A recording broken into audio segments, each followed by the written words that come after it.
Asia live ടിവിയിലെ feng shui പ്രോഗ്രാമിലേക്ക് ഏവർക്കും സ്വാഗതം. ഒത്തിരി ആളുകൾ യൂട്യൂബിലെ പരിപാടി കണ്ടിട്ട് വീട് കൺസൾട്ട് ചെയ്യാനായിട്ട് വിളിക്കുന്നുണ്ട്. അപ്പോൾ വീട് കൺസൾട്ട് ചെയ്യാനായിട്ട് അവർ വിളിക്കുന്ന സമയത്ത് തന്നെ അവർ ഫോണിൽ കൂടി അവരുടെ പ്രശ്നങ്ങൾ പറയാനായിട്ട് തുടങ്ങും. അപ്പോൾ ഞാൻ അവരോട് പറയും, നിങ്ങളുടെ പ്രശ്നങ്ങളൊന്നും എന്നോട് പറയണ്ട. നിങ്ങൾ വീട് നോക്കണമെന്നുണ്ടെങ്കിൽ നിങ്ങൾക്ക് എവിടെയാണ് സ്ഥലം, നിങ്ങൾ അഡ്രസ്സും കാര്യങ്ങളും പറഞ്ഞു തന്നാൽ മതി. ഞാൻ അവിടെ വന്ന് കൺസൾട്ട് ചെയ്യാം. നിങ്ങളുടെ പ്രശ്നങ്ങളൊന്നും എന്നോട് ഇപ്പോൾ പറയണ്ട. ഞാൻ അവിടെ വന്ന് വീട് നോക്കിയതിന് ശേഷം എന്താണ് നിങ്ങളുടെ വിഷയം, എന്തുകൊണ്ടാണ് നിങ്ങൾക്ക് ഈ പ്രശ്നങ്ങൾ വന്നിരിക്കുന്നത്, ഇത് പൊളിച്ചു മാറ്റലുകൾ കൂടാതെ ഫെങ്ഷു മുഖേന എങ്ങനെ പരിഹരിക്കപ്പെടാം എന്നുള്ളത് ഞാൻ നിങ്ങൾക്ക് പറഞ്ഞുതരാം. അതിനുശേഷം ഞാൻ പറഞ്ഞതിന് ശേഷം നിങ്ങൾക്ക് എന്തെങ്കിലും ഞാൻ പറയാത്തതായിട്ട് എന്തെങ്കിലും വിഷയങ്ങളുണ്ടെങ്കിൽ നിങ്ങൾക്ക് അപ്പോഴേക്കും എന്നോട് സംസാരിക്കാം.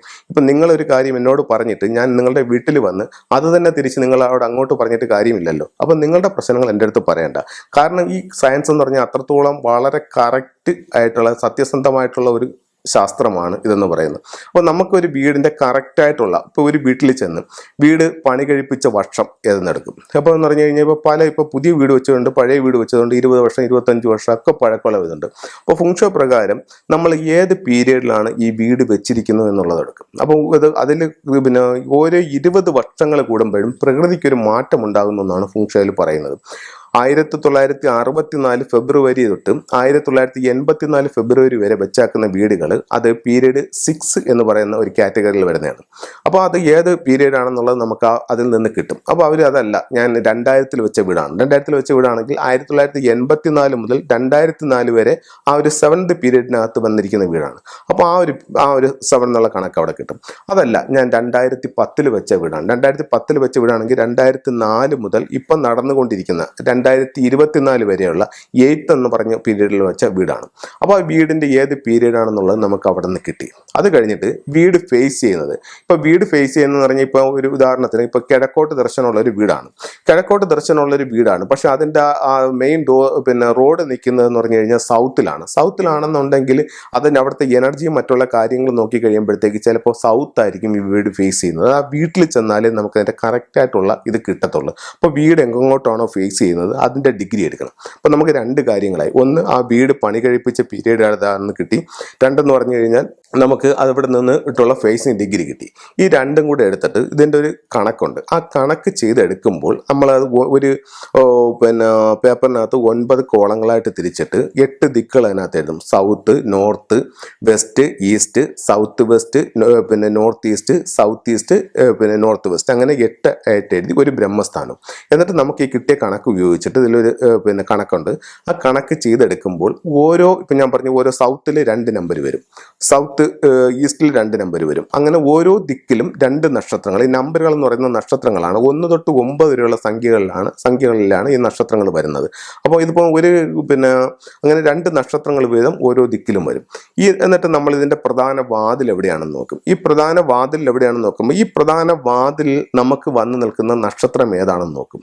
നക്ഷത്രം ഏതാണെന്ന് നോക്കിയിട്ട് നമുക്ക് കൃത്യമായിട്ട് പറയാൻ പറ്റും ആ വീടിൻ്റെ സ്വഭാവം എന്താണെന്ന്. ഇപ്പം നമുക്ക് ഒരു വീട്ടിൽ പ്രധാനമായിട്ടും 3 വാട്ടർ സ്റ്റാറും 3 മൗണ്ടൻ സ്റ്റാറും, എല്ലാ വീട്ടിലും ഈ 3 മൗണ്ടനും 3 വാട്ടറും ആയിട്ടുള്ള സ്റ്റാർ വരുന്നുണ്ട്. അത് ഏറ്റവും ഭാഗ്യമുള്ളതാണ്. ഒത്തിരി മൗണ്ടൻ സ്റ്റാറും വാട്ടർ സ്റ്റാറും ഉണ്ട്, അതിൽ 3 ഏറ്റവും ഭാഗ്യമുള്ളതാണ്. അത് 8, 9, 1 എന്ന് പറയുന്ന 3 സ്റ്റാറുകളാണ് ഇതിൽ ഏറ്റവും പ്രോസ്പെരിറ്റി ആയിട്ട് നിൽക്കുന്ന 3 സ്റ്റാറുകൾ. അപ്പോൾ ഈ സ്റ്റാറുകൾ നമുക്ക് എവിടെ വന്നിരിക്കുന്നു എന്നതെന്ന് നോക്കിയിട്ട് അവരുടെ വീടിൻ്റെ പ്രധാന ഡോറിൽ, നമുക്ക് ഏറ്റവും പ്രാധാന്യം എന്ന് പറഞ്ഞു കഴിഞ്ഞാൽ നമ്മുടെ പ്രധാന ഡോറിൽ നിൽക്കുന്ന നക്ഷത്രങ്ങൾ ആ വീട്ടിലുള്ള എല്ലാവരെയും അത് ബാധിക്കും. ഉദാഹരണത്തിന് ഒരു വീട്ടിൻ്റെ പ്രധാന ഡോറിൽ നിൽക്കുന്നത് 5, 8 എന്ന് പറയുന്നൊരു നക്ഷത്രമാണ് നിൽക്കുന്നതെന്നുണ്ടെങ്കിൽ ഉറപ്പായിട്ടും ആ വീട് നല്ല സാമ്പത്തിക പുരോഗതിയുള്ള വീടായിരിക്കും. അതിൽ യാതൊരു സംശയവുമില്ല. നമുക്ക് ഈ കണക്കെടുത്തിട്ട് കൃത്യമായിട്ടും പറയാം. ഈ വീട്ടിൽ ഇപ്പോൾ നമ്മൾ അവരുടെ പ്ലാൻ എല്ലാം വരച്ച് കറക്റ്റ് ചെയ്തിട്ട് അവരുടെ അടുത്ത് നമ്മൾ ചോദിക്കുന്നു, ഈ വീട്ടിൽ ശരിക്കും സാമ്പത്തികം വരുന്ന വീടല്ലേ? അതെ സാറേ, ശരിക്കും സാമ്പത്തികം വരുന്ന വീടാണ്. കയ്യിൽ നിൽക്കുന്നോ ഇല്ല എന്നുള്ള വേറെ കണക്കാണ്. അപ്പോഴത്തേക്ക് ആ സ്റ്റാറിനെ നോക്കിയിട്ട് നമുക്ക് പറയാൻ പറ്റും സാമ്പത്തികം വരുന്ന വീടാണോ. അപ്പോൾ അത് പോട്ടെ. അടുത്ത ഫ്ലൈങ് സ്റ്റാർ എടുക്കുമ്പോൾ അതിൻ്റെ പ്രധാന വാതിൽ നിൽക്കുന്നതെന്ന് പറഞ്ഞു കഴിഞ്ഞാൽ 8, 5 എന്ന് പറയുന്ന നക്ഷത്രമാണ്. അപ്പോൾ അങ്ങനെയാണെങ്കിൽ ചോദിക്കും, ഈ വീട്ടിൽ നിങ്ങൾ തൊടുന്നതും പിടിക്കുന്നതും എല്ലാം നിങ്ങൾക്ക് നഷ്ടത്തിലേക്കല്ലേ പൊയ്ക്കൊണ്ടിരിക്കുന്നത്? നിങ്ങൾക്ക് ഇവിടെ വളരെ വളരെ തരത്തിലുള്ള സാമ്പത്തിക ബുദ്ധിമുട്ടുകളും പ്രശ്നങ്ങളും നിങ്ങൾ വിചാരിച്ചിരിക്കാത്ത പല പ്രശ്നങ്ങളും നിങ്ങളെ തേടി വരുന്നില്ലേ? അപ്പം നമുക്ക് അതിൻ്റെ ഫ്ലൈങ് സ്റ്റാർ അനുസരിച്ചിട്ട് കറക്റ്റ് അവരുടെ വീടിൻ്റെ കാര്യങ്ങൾ പറയാൻ പറ്റും. അതേസമയം 2 625 ആണ് എൻട്രൻസിൽ നിൽക്കുന്നത്. ഇവിടെ എന്നും ആരോഗ്യ സംബന്ധമായിട്ടുള്ള പ്രശ്നങ്ങളും മാറാവ്യാധികളും നിങ്ങളെ വിട്ടുപിരിയുന്നില്ലല്ലോ. അങ്ങനെ എന്താണോ വീടിൻ്റെ പ്രശ്നമെന്ന് വെച്ച് കഴിഞ്ഞാൽ അവരുടെ പ്രധാന വാതിൽ നോക്കിയും വാതിലിൻ്റെ സ്റ്റാർ അവരുടെ വീട്ടിലെ പൊതുവെ എല്ലാവരെയും ബാധിക്കും. അതുപോലെ ഏറ്റവും പ്രാധാന്യമുള്ളതാണ് ഓരോ വ്യക്തികളും കിടക്കുന്ന ബെഡ്റൂം. അപ്പോൾ ആ ബെഡ്റൂമിൽ നിൽക്കുന്ന സ്റ്റാർ ഏതാണെന്ന് കൂടെ നോക്കിക്കഴിഞ്ഞാൽ ആ വീട്ടിൻ്റെ കാര്യങ്ങൾ വളരെ കൃത്യമായിട്ട് പറയാൻ പറ്റും. അപ്പോൾ ബെഡ്റൂമിൽ നിൽക്കുന്ന സ്റ്റാർ ഏതാണ്, പ്രധാന വാതിൽ നിൽക്കുന്ന സ്റ്റാർ ഏതാണ്, ഈ നക്ഷത്രങ്ങളെ മനസ്സിലാക്കിയിട്ട് അതിൻ്റെ റെമഡി എന്ന് പറയുമ്പോൾ ഒരിക്കലും ഫംഗ്ഷനിൽ പൊളിച്ചു മാറ്റലുകളല്ല പറയുന്നത്, പൊളിച്ചു മാറ്റാതെ തന്നെ നമുക്കത് ചെയ്യാനായിട്ട് സാധിക്കും. അപ്പോൾ അത് ഏതാണ് എലമെൻ്റ് ആണ് എന്നുള്ള മനസ്സിലാക്കിയിട്ട് അതിനെ കറക്റ്റായിട്ട് ക്യൂർ ചെയ്യുകയാണെന്നുണ്ടെങ്കിൽ ഉറപ്പായിട്ടും നമ്മുടെ പ്രശ്നങ്ങളെ അതിജീവിക്കാനും നമുക്ക് നല്ല രീതിയിൽ മുന്നോട്ട് പോകാനും ഫംഗ്ഷനിലൂടെ സാധിക്കും. ഇത് 5000-8000 വർഷത്തോളം പഴക്കമുള്ള ചൈനയുടെ ഒരു സയൻസ് ആണ്. ഇത് ഒരു മതവുമായിട്ടും ഇതിന് ബന്ധമില്ല. ഇത് ഇപ്പം നമുക്ക് ഏത് മതക്കാരനോ ഏത് രാജ്യക്കാരനോ വെച്ച് ചിലർ ചോദിക്കുന്ന ഒരു ചോദ്യമുണ്ട്, ഇത് ചൈനയുടെ സയൻസ് അല്ല, ഇത് ചൈനയിൽ മാത്രമല്ല ഇത് വർക്കൗട്ട് ആവും, ലോകത്ത് നമ്മളുടെ ഇന്ത്യയിൽ ഇത് വർക്കാവും എന്ന് ചോദിക്കുന്ന ഒത്തിരി ആൾക്കാരുണ്ട്. ഇന്ത്യയിലെന്നല്ല, അമേരിക്കയിലെന്നല്ല, ലോകത്ത് എവിടെയും ഇതിൻ്റെ ആ തിയറി അനുസരിച്ചിട്ട് നമ്മൾ കറക്റ്റായിട്ട് ചെയ്യുകയാണെന്നുണ്ടെങ്കിൽ ലോകത്ത് എവിടെയും ഇത് വർക്കാവും. നമുക്ക് ഉറപ്പായിട്ടും അതിൻ്റെ നേട്ടങ്ങളും കിട്ടും. എല്ലാ മതക്കാർക്കും എല്ലാ ദേശക്കാർക്കും ഉപയോഗിക്കാവുന്നതാണ്.